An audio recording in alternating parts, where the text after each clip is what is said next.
पावई कोय संतन सन जस कछु सुनेऊ तुम ही सुनायऊ सोय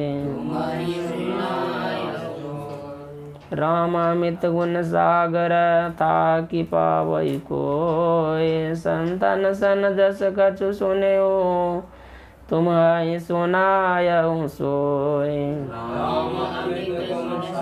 कि राम अमित गुण के सागर हैं ना, था कि पावई कोई, उसको कोई था पा सकता है। जैसे सागर कितना गहरा है उसको कोई अंत नहीं कर सकता, उसी तरह से राम के इतने गुण वाले हैं कि उसको कोई पार नहीं पा सकता, नहीं बता सकता। नेति नेति कई वेद निरूपा कर दिया नहीं। संतन सन जस कछु सुने का, संतों के से जैसा कुछ सुना था तुम ही सुनाया हूँ, उसी को मैं तुम्हें सुनाया हूँ। किसको बोल रहे हैं? गरुड़ जी को कह रहे हैं, कागभूषण जी। अब का भाव वश्य भगवान सुख निदान करुणा भवन तजि ममता मदमान भजिय सदा सीतारमन। अवश्य भगवान सुख निदान करुणा भवन तजि ममता मदमान भजिय सदा सीतारमन। हाँ का भाव्य वश भगवान, वो भाव के भगवान है। जैसे भावना रहती है वैसे भगवान हो जाते हैं ना।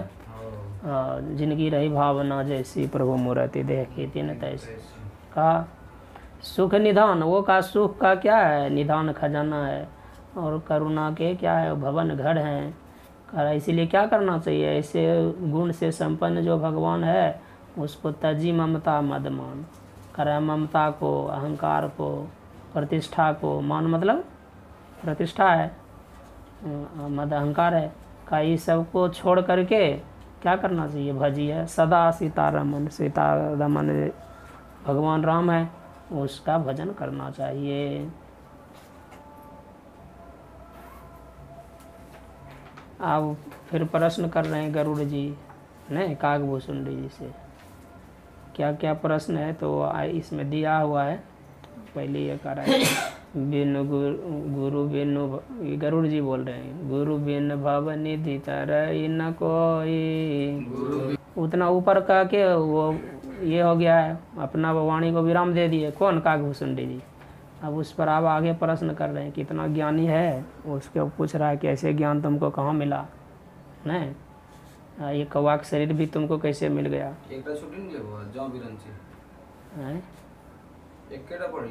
हाँ बोल रहे हैं गुरु बिनु भव निधि तरई न कोई, जो विरंचि शंकर सम होई। बिनु भव निधि तरई न कोई, जो विरंचि शंकर सम होई।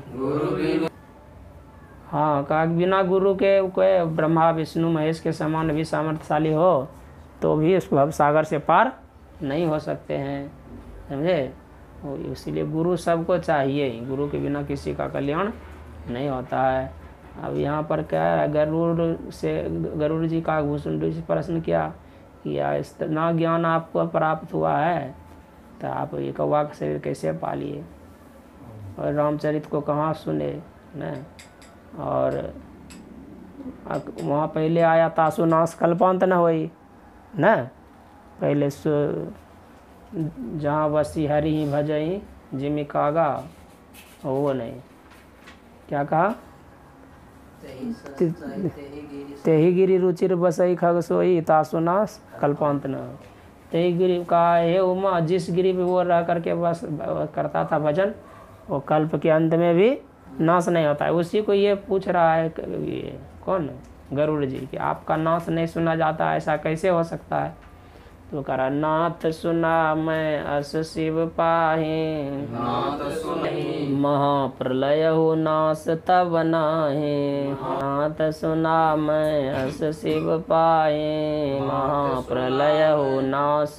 हाँ करा कि जब महाप्रलय होता है तो जितने जीव होते हैं सब चराचर, समझे, सब समाप्त हो जाता है। बीज रूप में वो ब्रह्मा के पास चला जाता है महाप्रलय में।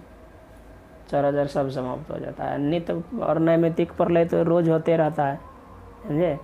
और आत्यंतिक प्रलय वो तो परमात्मा की प्राप्ति से ही होगा।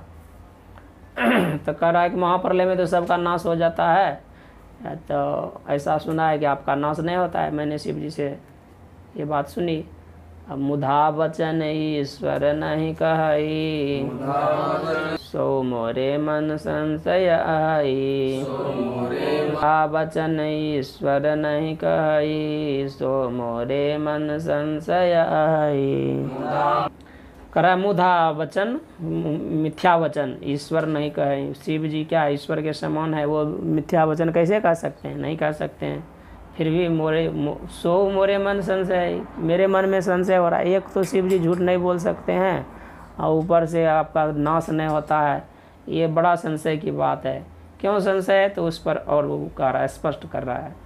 अग जग जीव नाग नर देवा, सकल जग काल कलेवा। अंड कटाह अमित लयकारी, काल सदा दूर अतिक्रम भारी। अग जग जीव नाग नर देवा, नाथ सकल जग काल कलेवा। अंड कटाह अमित लयकारी, काल सदा दूर अतिक्रम भारी।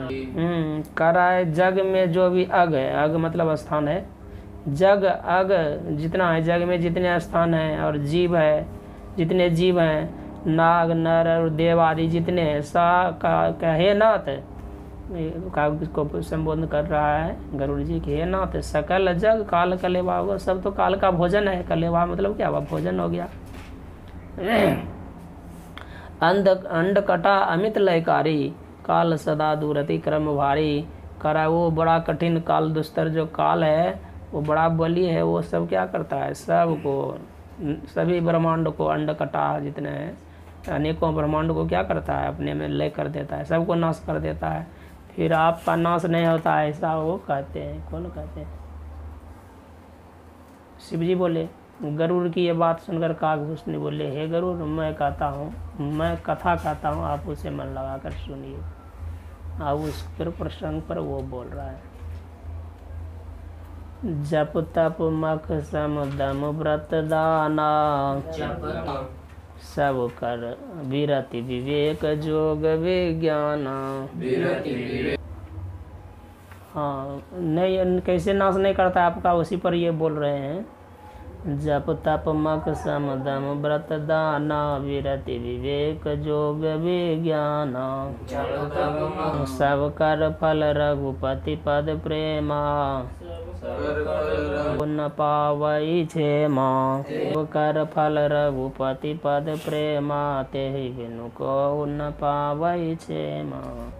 हाँ, कर रहा है कि ये जप है, तप है, मख यज्ञ है, सम को तो श्रम कहता है, इंद्रिया निग्रह, अति मनोनिग्रह को अदम इंद्रिया निग्रह है, और व्रत है, दान है, विरति त्याग है, विवेक है, सत असत, जोग विज्ञान, और सब कर फल रघुपति पद प्रेम। हाँ, वो परमात्मा में प्रेम हो, अनन्य प्रेम हो। हाँ, कि सबरी को इतना प्रेम हुआ था जी, जोग पावक दे हरि पद लीन भाई कहाँ नहीं थी। ऐसा प्रेम हो तो वो पद में चाके समा जाएगा, जहाँ नहीं फिरे ऐसे स्थान में चला जाएगा। ये सबसे क्या होता है? परम प्रेम उत्पन्न होना चाहिए। ते बिन अगर प्रेम नहीं उत्पन्न हो पाया तो भक्ति पूरी नहीं हो पाएगी। इसीलिए सबसे बड़ा क्या है? प्रेम ही है। हे प्रेम रूपी सदगुरु मुझे बना दो। अंत में कहते कहते कह दिया कि जितना भी दिव्य रूप है वो सबको मैं नहीं देखूं, सबको छोड़ करके तो जो आपका अकल नहीं है, ऐसा जो रूप है जिसका गणना नहीं हो सकता, इच्छा रहित जो है, आदि आदि बोल के कहा, वो ऐसे जो स्वरूप है आपका, वो स्वरूप अद्वैय है ना, अद्वैत स्वरूप, अज अद्वैत स्वरूप जो आपका स्वरूप है। ऐसे स्वरूप को जान जाओ, तुम्हारा ऐसा रूप है, वो ऐसा मेरा भी रूप है।